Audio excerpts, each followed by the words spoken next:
ಶ್ರೀ ಗಣಪತಿ ಶಾರದಾ ಗುರುಭ್ಯೋ ನಮಃ. ಚರಿತಂ ರಘುನಾಥಸ್ಯ ಶತಕೋಟಿ ಪ್ರವಿಸ್ತರಂ ಏಕೈಕಮಕ್ಷರಂ ಪುಂಸಾಂ ಮಹಾಪಾತಕನಾಶನಂ. ಶ್ರೋತೃಗಳಿಗೆ ಶ್ರೀರಾಮಚರಿತ ಮಾನಸದ ಅಯೋಧ್ಯ ಕಾಂಡಕ್ಕೆ ಸ್ವಾಗತ.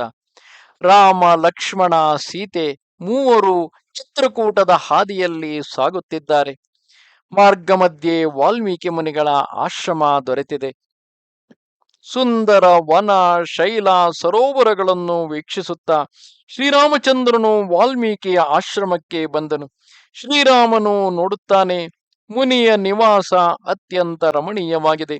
ಅಲ್ಲಿ ಸುಂದರ ಗಿರಿ ಕಾನನಗಳಿವೆ, ಪವಿತ್ರ ಜಲವಿದೆ, ಸರೋವರಗಳಲ್ಲಿ ಕಮಲಗಳು ಅರಳಿವೆ, ವನ ವೃಕ್ಷಗಳಲ್ಲಿ ಹೂವುಗಳು ಅರಳಿದ್ದು ಅವುಗಳ ಮಕರಂದ ರಸದಲ್ಲಿ ಮುಳುಗಿದೆ.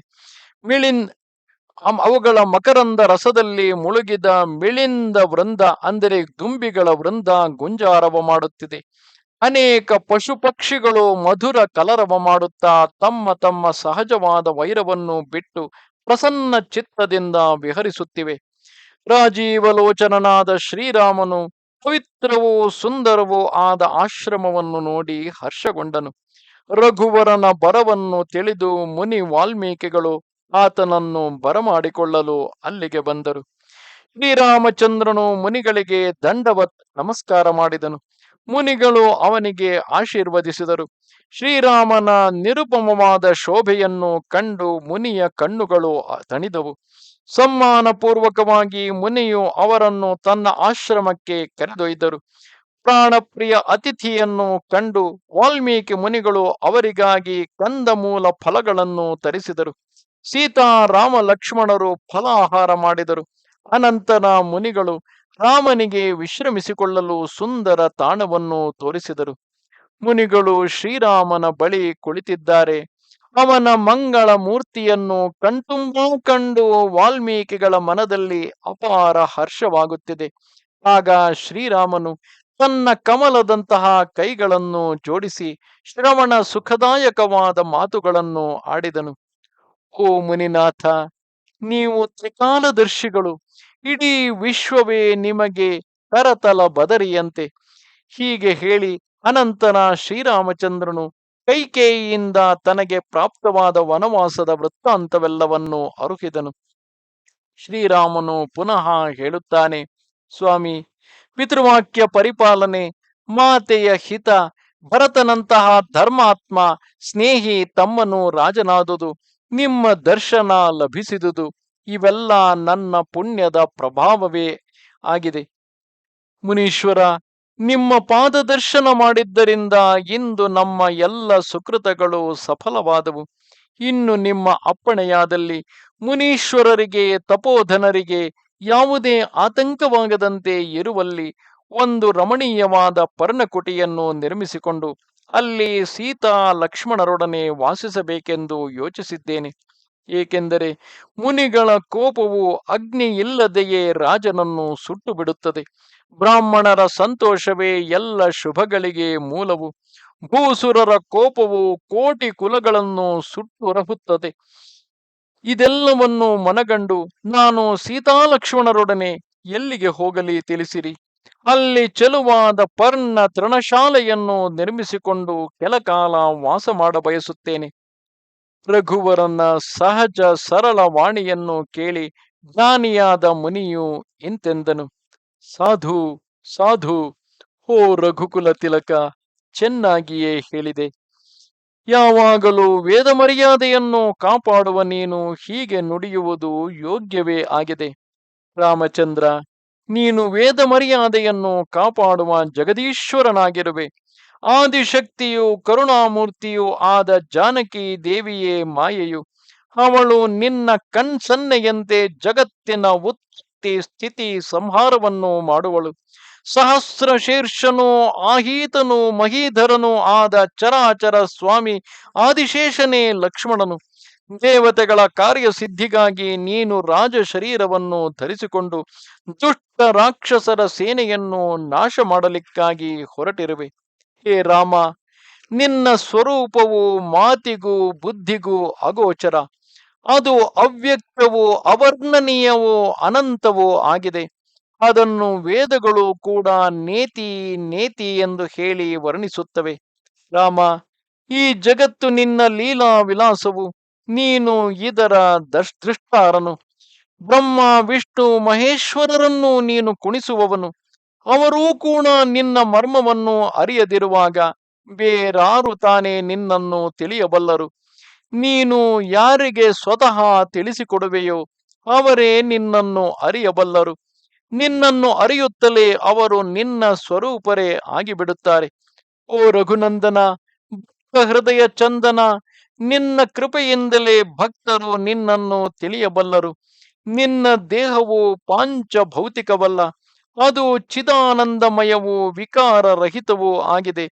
ಈ ರಹಸ್ಯವನ್ನು ಅಧಿಕಾರಿ ಪುರುಷರು ಮಾತ್ರವೇ ಬಲ್ಲರು. ನೀನು ಸತ್ಪುರುಷರ ದೇವತೆಗಳ ಕಾರ್ಯಕ್ಕಾಗಿ ದಿವ್ಯ ಮಾನವ ಶರೀರವನ್ನು ಧರಿಸಿರುವೆ, ಹಾಗೂ ಪ್ರಾಕೃತ ರಾಜರಂತೆ ನಡೆಯುತ್ತಿರುವೆ, ನುಡಿಯುತ್ತಿರುವೆ. ರಾಮ, ನಿನ್ನ ಚರಿತ್ರವನ್ನು ಕಂಡು ಕೇಳಿ ಮೂರ್ಖರು ಮೋಹಗೊಳ್ಳುತ್ತಾರೆ, ಜ್ಞಾನಿಗಳು ಸುಖಿಗಳಾಗುತ್ತಾರೆ. ನೀನು ನುಡಿಯುವುದು ಮಾಡುವುದು ಎಲ್ಲವೂ ಉಚಿತವೇ, ಸತ್ಯವೇ. ಏಕೆಂದರೆ ಸೋಗು ಹಾಕಿಕೊಂಡಂತೆ ಕುಣಿಯಬೇಕಲ್ಲ. ಅಂದರೆ ಈಗ ನೀನು ಮನುಷ್ಯ ರೂಪದಲ್ಲಿರುವಾಗ ಮನುಷ್ಯರಿಗೆ ಉಚಿತವಾದ ವ್ಯವಹಾರಗಳನ್ನು ಮಾಡುವುದು ಸರಿಯಾದುದೇ ಆಗಿದೆ. ನಾನು ಎಲ್ಲಿ ನೆಲೆಸಲಿ ಎಂದು ನೀನು ನನ್ನನ್ನು ಕೇಳಿದೆ.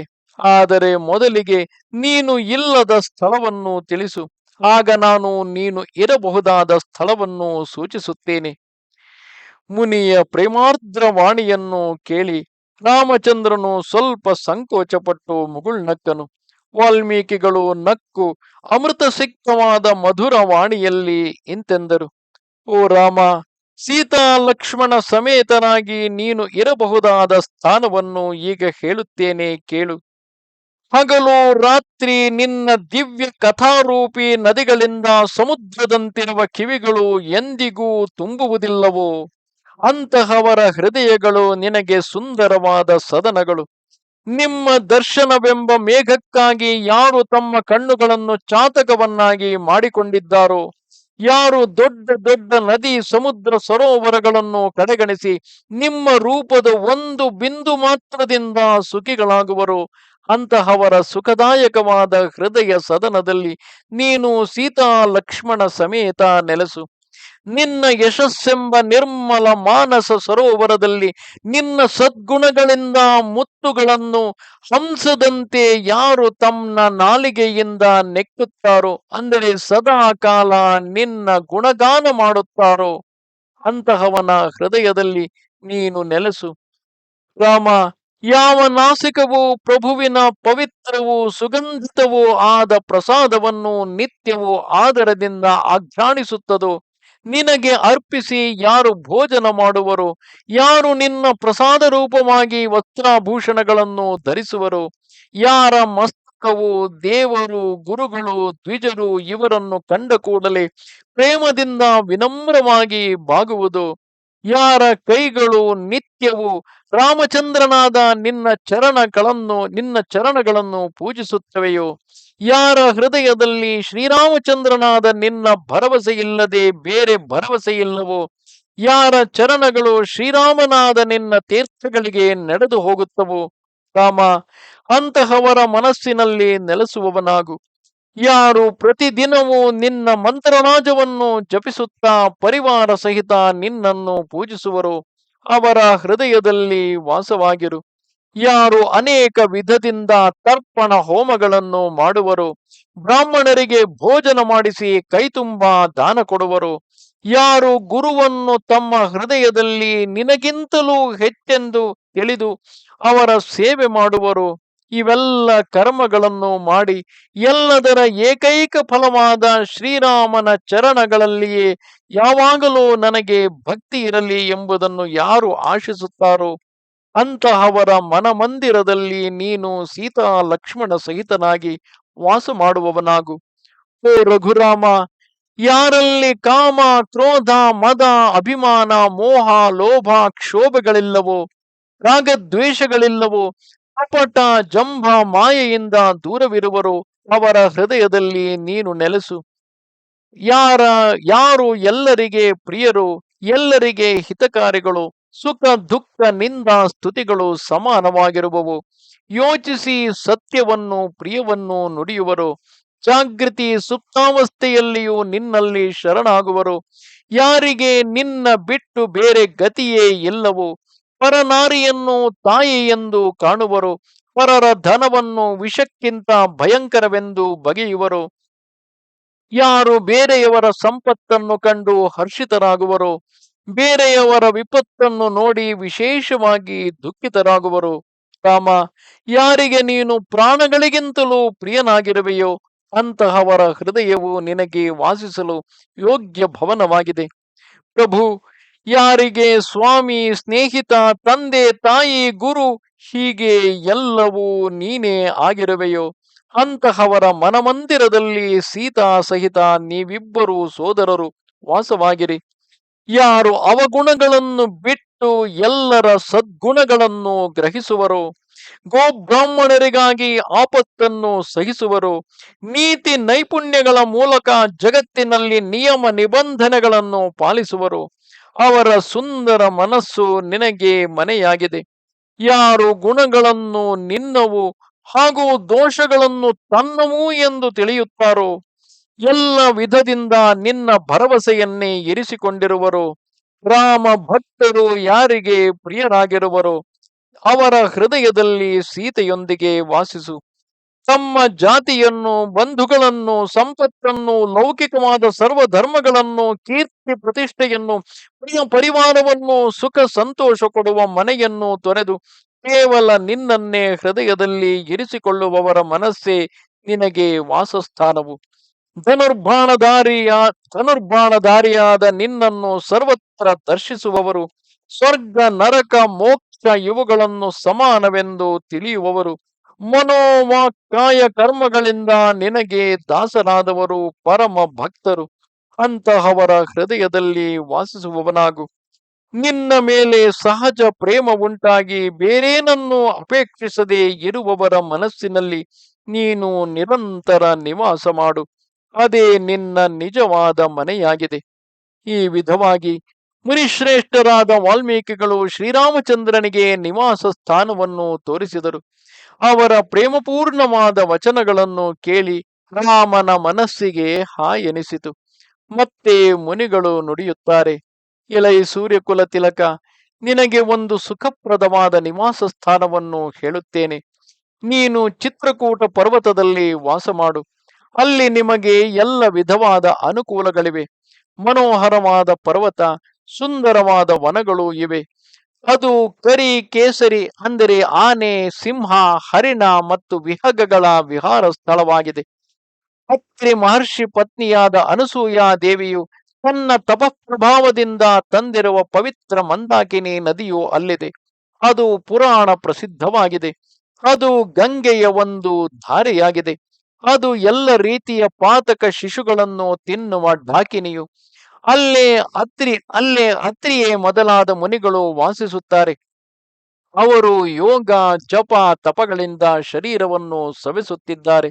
ಶ್ರೀರಾಮ, ಅಲ್ಲಿಗೆ ಹೋಗಿ ಅವರ ತಪಸ್ಸನ್ನು ಸಫಲಗೊಳಿಸಿರಿ. ಪರ್ವತ ಶ್ರೇಷ್ಠವಾದ ಚಿತ್ರಕೂಟಕ್ಕೂ ಗೌರವ ನೀಡಿ. ಮಹಾಮುನಿ ವಾಲ್ಮೀಕಿಗಳು ಚಿತ್ರಕೂಟದ ಅಪರಿಮಿತ ಮಹಿಮೆಯನ್ನು ಬಣ್ಣಿಸಿ ಹೇಳಿದರು. ಇಬ್ಬರು ಸೋದರರು ಸೀತೆಯೊಂದಿಗೆ ಆ ಪರ್ವತವನ್ನು ಸೇರಿ ಮಂದಾಕಿನಿಯ ಪವಿತ್ರ ಜಲದಲ್ಲಿ ಸ್ನಾನ ಮಾಡಿದರು. ನಮಸ್ತೆ ಶಾರದೆ ದೇವಿ ಕಾಶ್ಮೀರ ಪುರವಾಸಿನಿ, ತ್ವಾಮಹಂ ಪ್ರಾರ್ಥಯೇ ನಿತ್ಯಂ, ವಿದ್ಯಾದಾನಂಚ ದೇಹಿಮೆ. ನಮಸ್ಕಾರ. श्रीरामचन्द्र कृपाल भज मन, हरण भव भय दारुणं. श्रीरामचन्द्र कृपाल भज मन, हरण भव भय दारुणं.